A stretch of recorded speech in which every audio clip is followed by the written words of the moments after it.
आपण पाहत आहात कराड टुडे न्यूज।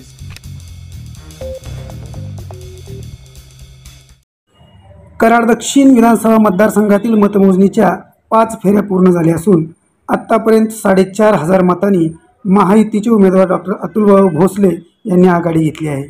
तर कराड उत्तर विधानसभा मतदारसंघात 8व्या फेरीअखेर महायुतीचे उमेदवार मनोज घोरपडे हे 20,000हून अधिक मतांनी आघाडीवर आहेत।